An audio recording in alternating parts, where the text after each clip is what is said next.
Les études scientifiques récentes démontrent que la pratique de l'activité physique peut avoir des répercussions bénéfiques sur l'état physique et psychique des personnes atteintes de cancer. Alors quels sont les avantages de pratiquer une activité physique ?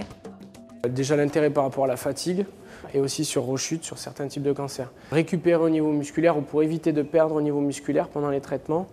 Et ensuite c'est aussi d'avoir une représentation, une photographie de leurs conditions physiques. Top, on s'arrête. Ça va ?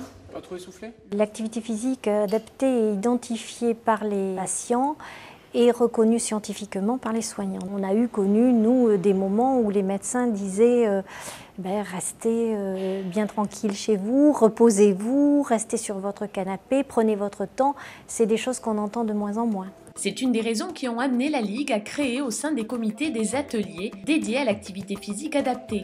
L'activité physique adaptée est un concept qui propose un large panel de techniques et d'activités adaptées aux conditions singulières de chaque malade et accessibles à toute personne, quel que soit son niveau de capacité. L'objectif n'est pas d'enseigner un sport, le rugby ou le foot en tant que pratique, mais plutôt d'utiliser un mouvement pour travailler sur un muscle, sur la coordination.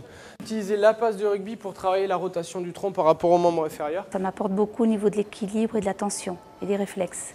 Moi, c'était aussi pour prendre des repères et voir ce qu'il m'était encore possible de faire ou les choses sur lesquelles il fallait faire attention. Enfin, voilà. L'objectif, c'est de leur montrer qu'ils peuvent faire quelque chose malgré les traitements, malgré la fatigue. On essaye d'adapter, on essaie de faire des groupes homogènes. Là, c'est de mettre le même système que vous utilisez dans la vie de tous les jours. Quand vous marchez dans la rue, vous marchez, il y a des trous par terre, vous les évitez, vous évitez les gens. Plus vous vous précipitez, plus c'est difficile. On essaye d'être au plus proche du patient et de bien observer, d'être à l'écoute des gens. Comment ça va aujourd'hui ? Aussi que ça ? Toute la réalisation et de la chimio et des rayons font que j'ai comme si j'avais une chape sur moi, une lourdeur,